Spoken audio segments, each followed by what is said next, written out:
Hello, everybody, and welcome to this latest in the ValuesJam guest session series. Agata, great to have you here. And to Thank start you with, so much could for you inviting please, me. it's a pleasure, please introduce yourself to everyone and tell them about the great work that you do. Thank you so much for these kind words. My name's Agata Hofman, and I've been designing different initiatives in education for the last 30 years. I'm mom of five kids, two adults, three teenagers, and I've been running Kid Run University for the last 15 years. It's kind of an initiative where kids come to universities for free, give their lectures, and we also invite some brilliant speakers like NASA and UNESCO scientists to share their passions. I have also been running school and kindergarten alternative education for the last 12 years and doing some Erasmus Plus European projects. But what I'd like to underline is that I've been cooperating with amazing, amazing people. So everything I've been doing is in collaboration. So that's mostly it. Wow. So I don't think I've met anybody before that has five children. I have four children, but Oh, made a conscious choice that it should stop there. so You in my case, mentioned, pardon? in my case, a little bit further, but A similar. little bit, yeah. You mentioned alternative education, Yes. um, and alternative can be applied in many ways. Could you just give a little bit more around that? Sure. So if you think of Frene's, Montessori, Steiner, or any sort of education that is not mainstream education, so that focuses on different stuff like soft skills, resilience, cooperation, preparing kids to the future on the basis of not only memorizing stuff and producing these hard knowledge, so to say. Of course, it's a simplification. So that's something I have been designing. Since I remember, actually. But as far as school and preschool are concerned, it was in 2009 that I wrote a program from astronomy to microbiology, like 2 months of astronomy, 2 months of everything about the world, everything about Poland, anatomy and microbiology, to give this different perspective of understanding the world through like the lens of truth. So not to simplify stuff for kids, but just to present them with the beauty of nature. And I built around it this notion of education based on combining social, emotional learning together with physical and intellectual development. And as I underlined at the very beginning, a bunch of amazing people I've been cooperating with for 20 or even more years. They are together with me just to build this different, not mainstream education, but hopefully this different approach, focusing on soft skills, and this relational education will be mainstream in the future. Well, let's hope so. And Yeah, with everything that's happening in the world with accessibility of knowledge and information, the time is now, right? Because exactly. previously, the knowledge used to be owned by the teacher, and the job was for the teacher to give the knowledge to the student who did not have the knowledge and couldn't get it anywhere else. But that's Absolutely. fundamentally changed, so it's a different ballgame now. Yes, yes, I absolutely agree. It used to be, the Google-like teacher who knew everything, and it needs to be the one who guides throughout being a human, deeply focused on human values. So something that makes us different from AI, which is like so amazingly powerful in making its own decisions, in actually being better than us in producing words and understanding words. So that's what we are left with, these deep human values. So that's what we should build around. Okay, well, what a brilliant segue that is into our values jam. So here's the Yeah. deck, and there are 60 cards in here with different values words on one side and some guiding questions on the other that are optional, and we'll Mhm. see how many of them we use. So I'm just going to shuffle them a bit now, and while I'm doing that, please have a think about how many piles of cards you'd like me to place in front of me. Two. Two. Okay, they're different sizes. Okay. And so pile one is on my left and pile two is on my right. So which would you like? On your left. on my left. That's the biggest pile. So I'll guess actually. There's probably about 40 cards here. So a number between 1 and 40. 23. 23. Okay, so At we'll the go age of my from, oldest son. okay, 5, 8, 10, 13, 15, 17, 22. Oh, well. So this is the card you've chosen. Oh, that's So nice. okay, so that's an interesting reaction. I'm curious about, ah, that's nice. Why that reaction? Well, this is one of the fundamentals of the quality of your life, how kind you are for yourself and others, how you build relationships, how you express your gratitude, and how this kindness is kind of a uh, your life approach. Because if you perceive others through this lens of kindness, if you like assume that they have good intentions, I'm not saying it's always right, but I'm saying it's an easier way to live. Because well, what you can lose is you can, well, uh, perhaps be wrong about someone, but then what you can win is a deeper and deeper relationship with people who are important to you. So this assumption of kindness gives you not only quality, but also this kind of freedom in building relationships. So yeah, it's kind of a nice random surprise. Yeah, you probably don't know this, but I'm organizing a kindness summit next month Oh, I didn't know that. in Florida, Mm-hmm. and it's going to be amazing. And so you can imagine that kindness is at the front of my mind for that event, but also it kicks off a kindness initiative, which is designed not to become another kindness movement, because there are plenty of them that already exist out there. Mm-hmm. But the thinking behind it is that, well, two levels really. One is that many people operating in the kindness space are operating in isolation. So they're doing really good work, they're working really hard, but they're on Mm-hmm. their own.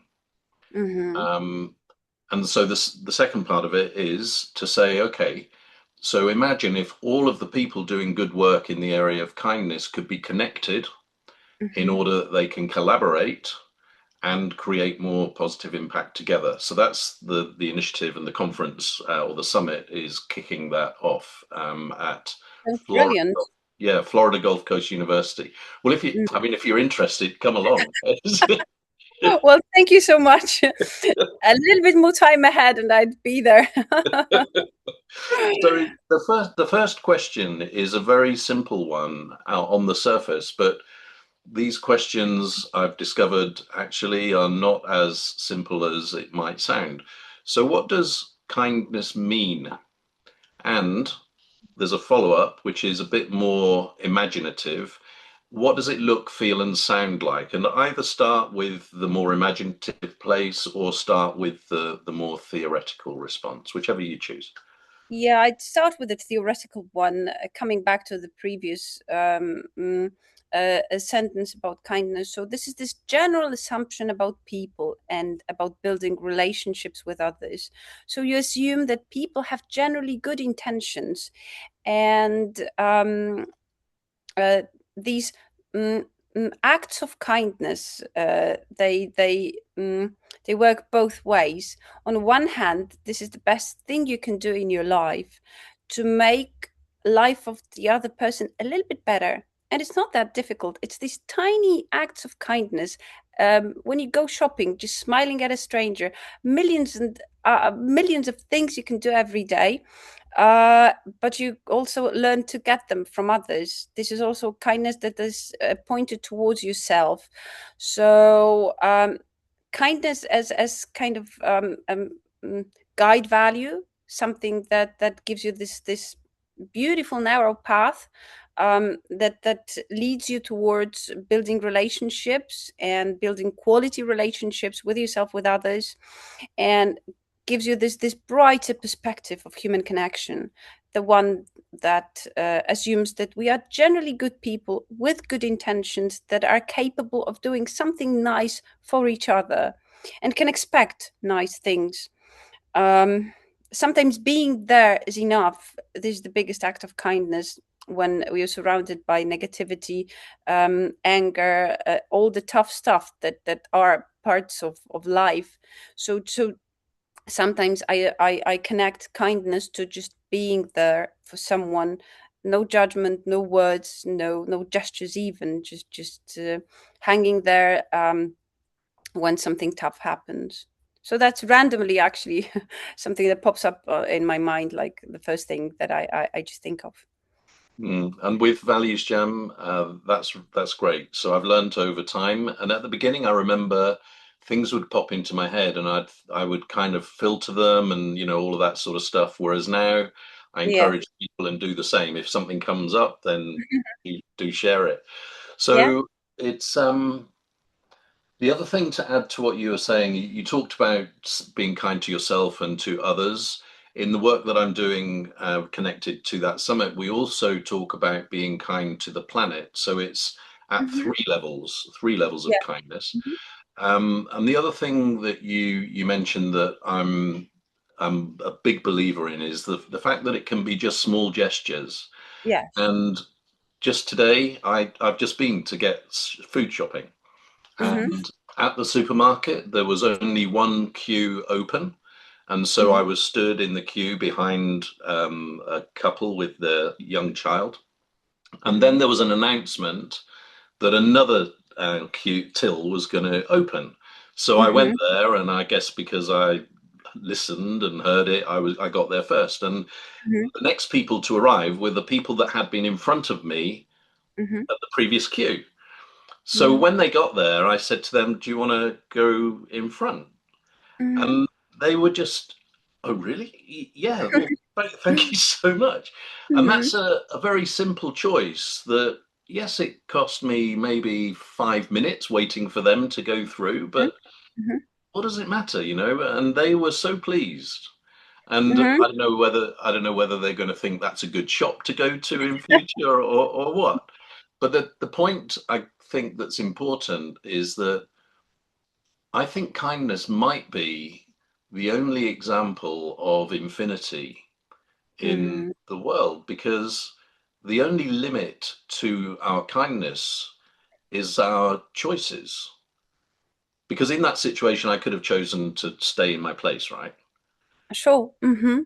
But I didn't, and I chose to do that. And Yeah. in in everyday life, we have so many choices like that. And it strikes me that if people were more intentional in this space, it could create an amazing impact in the world because of the ripple effect. Definitely. I'm thinking right now of kindness as also this um, not necessarily selfless gesture, but conscious kindness also impacts your level of happiness. So if you're consciously kind to others, it just biochemically comes back to you. It So does. you become a happier, more positive person.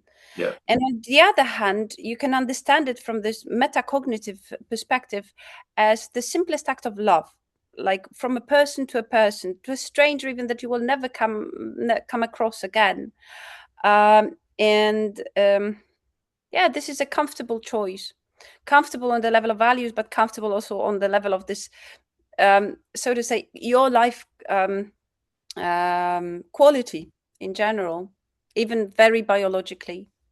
Yeah, and there's lots written about the biological science behind kindness, and I've read similar work, explaining that you benefit physically, emotionally, sociologically at so many levels through being kind. But I think the key thing is that your starting point is not to gain that reward; Sure. it just comes.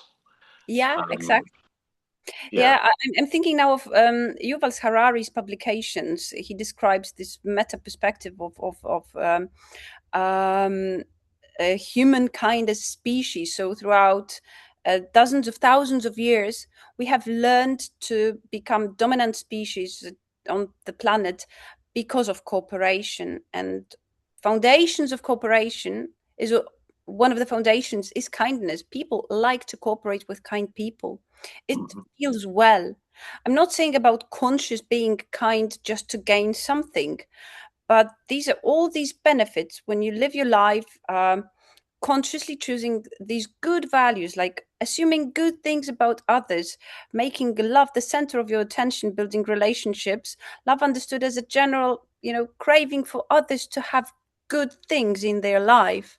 So this conscious choice, not necessarily to be this selfish person, I'm going to be kind so that I feel better, but understanding on this very rational level, if you're kind, you're going to have a better life, you're going to have better relationships, better cooperation, that just makes sense. This is what should be taught at schools. For sure, for sure. And again, I'm going to share something with you that I suppose my interest in the whole area of kindness started about 3 or 4 years ago. And then a couple of years ago, I was invited to the World Kindness Movement General Assembly, which took place. Oh, have we frozen? No, I can Okay. for a moment now. It should be okay. Is it okay? Okay, yeah, it's good. So I was invited to the World Kindness Movement General Assembly, and I was asked to send a short video about my thoughts around kindness. Mm-hmm. And when I was thinking about what to do, it occurred to me that I'd never really thought very much about what kindness is. And Mm-hmm. I was here because I'm overlooking my garden, and I remember seeing a bee in the garden. Mm-hmm. And I don't know what it's a crazy association maybe, but I thought, hold on, there's something here because a bee always has their antennae on. Mm-hmm. Mm-hmm. And for us to be able to understand when there's an opportunity for an act of kindness, we need our antennae on. Oh. Mm-hmm. Um, and then the bee collects pollen. And in a Mm-hmm. similar way, we collect data to be able to inform our kindness decisions. So if I know that you love red flowers and I pay attention to getting you red flowers the next time, you're going to think that's great more than if they were mixed or whatever it is. And Yes. then the final thing is bees pollinate. So they take the pollen around and help the plants to flourish. And that's the Mm-hmm. ripple effect of kindness. And so Mm-hmm. that beginning led me to create what I've called the kindness equation, which is actually a formula consisting of different component parts. And on the right-hand side of the equation, it's so it's the possibility of kindness to the power of infinity. Mm-hmm. Um, so what about the imaginative side of that question? So when you think of the word kindness, what images come to mind? What feelings come to mind? And what sounds come to mind? Okay, can I just stop here and still come back to this rationale, because I thought of an interesting example for the listeners. Yeah. Not yet this imaginary one, but this rationale. One of the most beautiful examples of life I've heard was an article described. I think it was New York Times, about Australian angels who save lives. It was an article about a couple. They were these 60, 70-year-old people who have been living throughout their whole life next to the suicide spot in Australia, the most famous suicide spot where people went to like finish their lives. And they were just these typical clerks, like insurance agents, but from time to time they invited these people for a cup of tea. Uh, Nothing grand, just a simple act of kindness. Throughout these 40 years, they have saved more lives than the whole government spending like millions of dollars on building large offensives and introducing some sort of programs. Because what they did, it was straight the simplest act of love from a person to a person, a stranger. Sometimes it worked, sometimes it didn't, but that shows the immense power of kindness in these small acts. So sorry to disrupt No, conversation, but I think it was so worth saying. This article about Australian angels who save lives, this gives you this kind of a compass and direction that that's a beautiful way to live your life. Uh, Certainly. and they weren't famous. They were just, couple of people who found it reasonable from time to time to invite somebody for a cup of tea. Mm.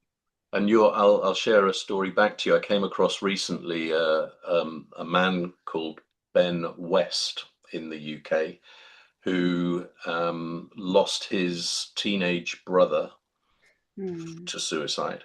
Hmm. And so he, since I can't remember, it's about 8 years, I think he's been working in the area.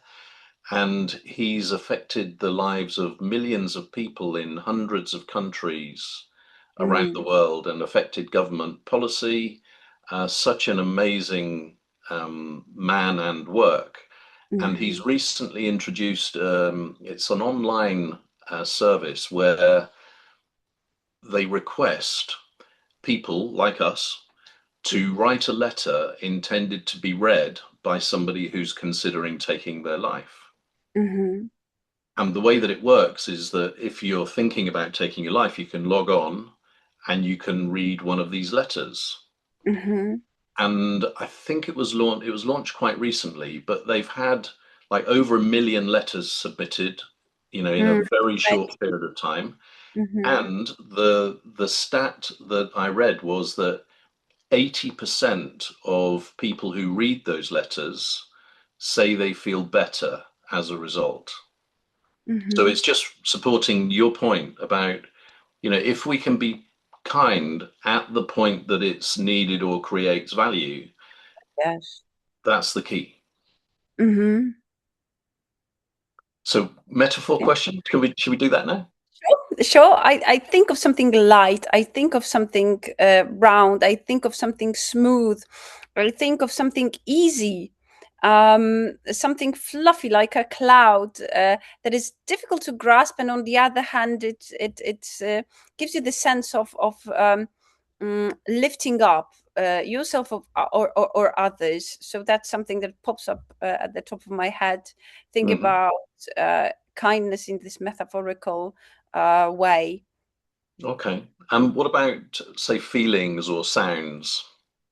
This Anything? calmness, peace, serenity, stuff that give you this sense of being here and now. Mm, okay. And for mine, a little bit different, I think, because I think when I think of kindness, I think generically of a grandparent, probably a grandmother. Mm-hmm. And I don't know whether that's because I think of my grandmother. I also think of my ex-mother-in-law, who was very kind as well. Mm-hmm. And there's something about the relationship for me between children and grandparents that's very special because they don't have the responsibility and the hard job that parents have, so they can do all of the nice stuff. And I remember thinking when I I don't was know a lot about this yet, but I'm waiting. oh, so I'm lucky. So my eldest daughter has Jacob, who's 7, and twin girls who are 2.5, and Mhm. they're just great. And I remember think at the age of about 7, I remember thinking, my grandparents understand me better than my parents do. Mhm. So, and then kindness in terms of feelings. When I was listening to you talk about feelings, I just felt a light breeze, not warm, not cold, just a nice, cool temperature breeze as Mhm. being kindness. So that's a big plus. Mhm. So Interesting. let's go to the other side of the coin. We've kind of explored what kindness is to us. Mhm. And now I'm going to ask you a more specific practical question on the other side of that coin. So, Mhm. where have you noticed unkindness? Unkindness. Yeah. Well, I live in Poland, and we as nation, we tend to be very pessimistic and find things that are wrong and moan and groan a lot. So that's kind of our reality. just meeting people somewhere on the tram or on the bus that look at you with such unkind look. So that's kind of a Polish reality. Um, uh, you can actually notice it down the streets in public transport. Well, it's kind of a popular approach that if you're smiling and if you're so happy, something must be wrong with you. Right. Okay. Yeah. So um, this unkind approach is kind of our national quality. Well, I know some Polish people who are fantastic. So I'm hearing you. I'm maybe I should share that with people when I see them next. Yeah, so and I get what you're saying because I go for a walk regularly. We've got some ancient woodland near here, so it's good to go walking there. And when I'm cross with people, when I think I made a conscious choice at the beginning of this year that I would go ahead and be a bit more proactive with greetings. And Hmm. it's surprising how different the reactions are from kind of surprised, welcome surprise, that's at one end of the scale, to almost some people come across as like they feel as though you've intruded, you know, and it's so it's yeah, I just hope that people through being greeted warmly just feel a little bit better than they might have done before, and who knows. So Yes. my example though that came to mind immediately was some parts of the world right now where it's how are we just taking human life for seemingly no good reason when there should be another way. Um, it's not very human. Um, what I'm thinking about now, listening to you, is one of the kindest persons I've ever met. And if it's a good spot, I could share as kind of a remedy for what you said about these parts of the world. Her name is Stella Zilberstein. She's 100 years old. She's my dear friend who lives in Israel, and she put in the biggest number of Polish people on the list of the righteousness across the nations because she uh, was saved as a Jewish person by these Polish people when she was a girl, and then she spent all her life finding these people who saved her, and just making sure that they are on this list. I have never heard her saying something wrong about someone, something disgraceful, moaning, groaning. Never ever. I remember she had an accident and she had some kind of a skull injury, and I asked her, "How are you? Is everything okay?" And she said, "Sure, everything's fine." She has been protesting for 20 years. Of her life, getting black dress and coat, going on the roundabout and saying, "Eye for the eye until we're all blind." So against violence. She's such a kind, positive person, full of love for others. Um, and what she says is that well, when you look at the world conflicts, do not think about the terrible things that are happening on, but just think about the peace you can make around yourself. That's the way to make a world a better place. Look at the spaces for your own influence, and it's something so beautiful, inspiring for kindness, because it gives you the power of action. If you really focus on the unkind acts on the global scale, it gives you the sense that what's the point then? If somebody treats life as nothing, what can we do? We have no influence. So her approach is that make peace around you. That's the way to make the world a better place. Yeah, I think that's wise advice, and this is fascinating because when I mentioned that example, I didn't mean to imply that I'm focused on that. No, I'm no, not. sorry. That was just something that gave me Yeah, this. And I agree with what she says about how Mhm. you can make your own choices and Yeah. focus on what's around you. Mm. But I'm an and person rather than an or person. So when there's the discussion around, oh, is it more about personal choice or is it about the system? Mhm. I think it's both. Mhm. Because if we take, what's an example? If we take climate change, for Mhm. example, in this country 10 years ago, the supermarkets sold plastic bags in the shops. Or no, they didn't sell them, they gave them away. Mhm. Then it was introduced that they would be charged for. Mhm. And this reduced the amount of usage of plastic bags considerably. Mhm. Even though before that, they'd been saying, please, will you use less plastic bags? Yes. And so I think that's an example of where the system change and personal choice can work together rather than think that one on its own will be a solution because often it's not. Yeah, that's a good point. Mhm. I Now, agree. now what about let's get a bit happier now. So if you can think of a time when you have experienced kindness and if you're able to talk in specific terms rather than more generally. Um, I can talk about being around kids because that's something I've been doing for a long time, and that's kind of my reality. So this kindness, in the most authentic way, you can experience being around the ones who are actually born being kind and good. I remember Ron Gutzman,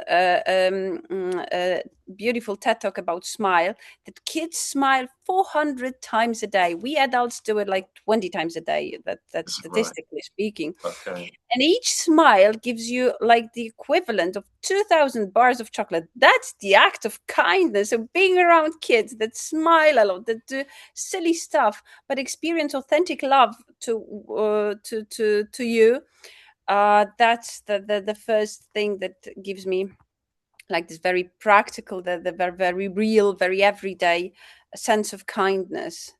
And this in this way that it's so authentic and deep. Well, it works both ways because kids are sometimes mean and they can tell you Yeah. authentically, yeah, so you're stupid, go away.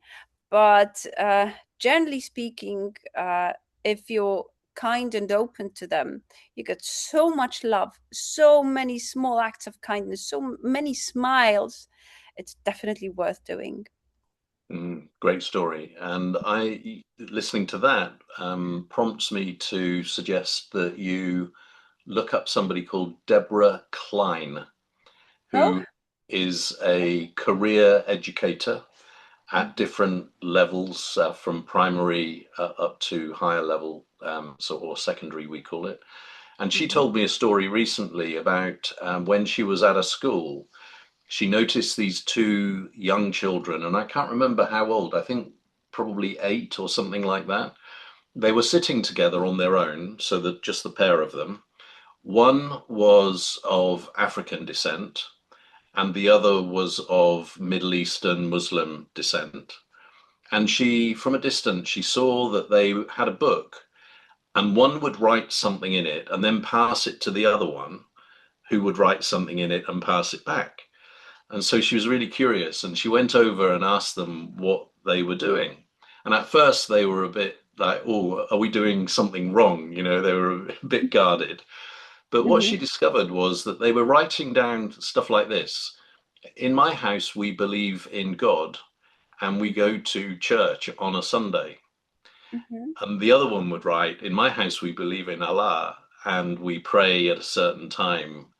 And they were Mhm. just exchanging and noticing the differences between their two cultures, which Mhm. was, it just struck me as such a beautiful story. It And is. if only we could be encouraged to do more of that. Mhm. Definitely. That sounds fantastic. Yeah. Now, in ValuesJam, Agata, there is a chance for you to ask a question about kindness. So let's do that now. And when you ask your question, if you've got the answer on the top of your head and you want to share the answer immediately, please do. Or Mm-hmm. if you want me to respond first and then you respond to my answer, then we can do it that way. So Mm-hmm. ask your own question about kindness, beginning with who, what, where, when, why, or how. Mm-hmm. And this should be the question to you. A question to us. Okay. So, what, in your opinion, should be done in order to network more people and organizations around the notion of kindness and the practice of kindness? Okay. Mhm. So I'm not going to take very long to answer this because it's to do with what I mentioned right at the beginning of our conversation. Mhm. So there are 5 pillars that we're looking at developing in order for kindness to move from a Mhm. reliance on individual goodwill to Mhm. becoming embedded in the fabric of all aspects of society. Mhm. Um, and the first one is to legitimize kindness. So Mhm. this is instead of allowing or not allowing, instead of people talking about and thinking about kindness as a nice to have and a kind of, oh, aren't they good? Pat them on the head, carry on with your good work. No, not that anymore. Mhm. Instead of that, kindness is the best thing to do for these reasons. And this is the research that has shown that it improves relationships, health, organizational performance, all the rest Mhm. of it. So legitimizing it. Mhm. Um, and then I'll just pick out one other, which is it's a made up word, which is proliferize. So proliferize is about getting the message out there. And it's based on how the mainstream media tend to be focused on bad news. Sure. Mhm. So if logically, if you assume that 50% of what happens is good and 50% of what happens is bad, then that should be the balance of reporting. But it doesn't feel that way. So imagine an alliance of media companies that are committed to reporting positive and kind news. I So don't think it's ever going to happen. Well, um, oh, I felt triggered then. So in inside, I was saying, well, if that's the attitude, it's never going to happen. So it would be great to find, and there are already some companies out there doing good work in that space. So what we're thinking to do is, if we can connect them, maybe together they can amplify what they're already doing. Um, anyway, so those are a couple of things that I think we can do Mhm. and start Mhm. very young. Mhm. Oh What about yes, you? that's What about you? um yeah, I just absolutely agree with these ideas. I've never thought of that, but finding good, well, high quality researchers on kindness that give these directions, in my opinion, they would do loads of good work just to make it like a subject at school, that you learn about the quality of your life, that you have a, maybe not a test, but you have a semester on kindness, and you've got these high impact factor, high quality researches, and you make them into practice. Actually, my daughter just made an act of kindness towards me, and she gave me headphones. So I hope I'm going to thank you so much, Lucy. So uh, Lucy, does that mean you don't want to listen to me? I think she wanted to make sure that I'm more comfortable. But just coming back to your idea about making it legitimate, making it uh, making it like really high quality. Sorry, it's difficult to focus. High quality, and showing people that it is uh, not less important than learning the language, learning mathematics. That makes huge sense. Yeah, that sounds great. Probably what you said about popularizing. What was the word? Proliferizing, yeah. I've never. Okay, I will not remember that definitely. Yeah. So that sounds like a fantastic idea. Um, well, Uh, I would once again, Stella is my life coach, my mentor. So I would come back to just making these acts of kindness around you. So that's what you're given in life, like the space that you are right here, right now, the people that you're surrounded with. These are all like gifts you get in your life. So instead of, mm, okay, maybe not instead. So I like this example, and so you can focus on doing great stuff, and you can focus on the ones that you have around you. Yeah, so that sounds like an interesting approach. Mm, but like listening to you, I about media, I thought it's never going to happen because of very primitive, pragmatic, and biological reasons. Once again, coming back to Harari, well, we as species, we are genetically prone to look at the danger, because if you have a Yeah. rainbow on your right side and a tiger on your left side, well, it's 4 times more important to focus on the tiger because the tiger is going to eat you. Yeah. A rainbow is fantastic, yes, but you need to stay alive. So right now, thanks to media, we've got like thousands of these tigers non-stop, and it sells well because that's what makes us going. So I was thinking about media, it's never going to happen. Not because I'm pessimistic. Yeah, and I understand the science around that as well. Although I'm Hmm. encouraged I'm not really a fan of social media, but I have noticed that there does seem to be an attraction for instance, videos of an act of kindness, for instance. Oh And yes. they go viral, some of them, and Hmm. so there's a glimmer of hope there that it's not just the tigers that are interesting. Some Hmm. It seems that the rainbows might be interesting as well. Hmm. um, and when you were talking earlier about schools particularly, a couple of metaphors came up for me. So one was about the school playground, Hmm. uh, and comparing that to the way we run the world. So Hmm. for me, the world does not have an organization structure that is fit for purpose because Hmm. it's run on a country by country basis, Hmm. from a selfish perspective.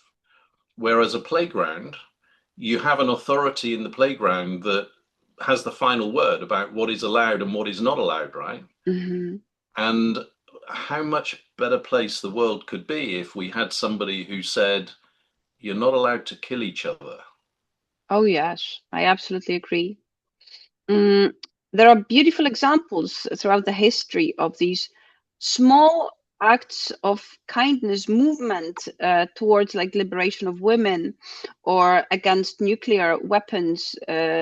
Um, so we have beautiful examples of communities being born and global movements for the moral aspect of like finishing slavery. Um, Yeah, and these stories should inspire us in general, that yeah, we do have the power to change things around us, not by uh, not only by amounts of money and power, but also by these movements that are so organic and value based and ethical and moral. Um, because we as species, we have had these examples of extreme individuals who inspired so many people around good examples of moral behavior. that's a great thought. And you're making me think that the movements that have created the most sustained positive impact are those that were not just about raising awareness. Hmm. They made fundamental change. So, for instance, the right of women to vote. Mm. that was because of a Yes. movement, but they Yes. weren't happy with protesting on the street, and they made that fundamental change that lasted Hmm. for all time. And so maybe there's Yes. a lesson there for people who want there to be change. It's not enough to raise Yes. your voice. You need to affect the system. Yes. Yes. So if we gather around these value-based organizations who look at the development of artificial intelligence, Yeah. and if you connect them and network them, sure, around kindness and gratitude and loads of amazing values that make us human beings as such. But if we really make it happen to introduce ethical guidance towards AI, um, that's something crucial and, in my opinion, doable. And that's something that different people start doing, and it's a great direction to think of networking around that, Hmm. which is a sustainable change, could be a sustainable change in a global perspective. And we have already had these good examples, just like we talked about, Hmm. with And a sustainable change. Mm-hmm. I think that's a very beautiful, optimistic note to bring our values jam to a close. And there is one final question, and Mm-hmm. that is, what are you encouraged to do differently about kindness as a result of this conversation? Mm, I would encourage everyone to stop and to think, to take one breath a day, um, and to think of one simple act of kindness that one could do for yourself or others. Um, mm, when we talk about kindness, when we talk about gratitude, when we talk about deeply rooted human values, first of all, we need to talk about slowing down, catching your breath, and stopping. Oh, wise words. And I'm going to go to the other end of the scale. So you've gone very micro in terms of these, do something kind today kind of thing. Hmm. Um, I'm curious about the bit of the conversation that we were just getting into about what values-led movements are regarded Hmm. as having the most sustainable positive impact in society over time. Hmm. And is Hmm. there a pattern? Hmm. So I might Yes. play with AI to see if it can help me understand that a bit better. So I Can I guess, make can I make a point here? Just yeah, one last. With many of my colleagues and organizations from different parts of the world, we have spent the last 8 years of our lives trying to find these core human values that should be sustained in education. And we have gathered a Forum for International Renewal of Education. So that's what we would love to spread, this idea that this ethical guidance for an education should be focused on deep human values. So if there's an option for just spreading the word, we already have loads of amazing people on board, but everyone can join just to it costs nothing, and it's something that we have been like devoting our lives towards, just to find these deep human values and to make sure that they really are sustained in the age of development of artificial intelligence. well, maybe that's a separate conversation because the kindness project that I mentioned to you, one of the ways we see it going forward is by sector. So, Mm-hmm. in the world of education, how could there be more of a focus on kindness specifically? Mm-hmm. And if Mm-hmm. there's an overlap with the work that you've done, perhaps there's something that we can do there. I And to would give love you, that. okay, and Mm-hmm. and to give you another example, we're talking to, for instance, people in the film industry, because what we're saying is the world of film and movies probably has a greater impact on society and culture, only matched by maybe music and sport. Mm-hmm. Those three areas have such an influence. So Mm-hmm. imagine if major companies, leading companies from the movie industry, said, we're going to allocate, let's say, 1% of our profits every year to invest in kind projects in the world, Yes. and how much of an improvement it could make to the reputation of that industry, and then Definitely. attract, it could be just amazing. And so it doesn't take very many people, high profile people, to say, look, we're doing this, everybody join in, and then of course be able to measure the sustainable change that you're putting in place. But why not in education? Yeah, sounds fantastic. And what's mine? Mine is oh yeah, I just shared mine. So that, and we finished, and you shared that final point. So yeah, I'm catching up. So again, thank you very much. It's been a Thank you joy so much. discussing this, and thank you again. Thank you so much. I'm really honored to be here. Bye See now. you. Bye bye.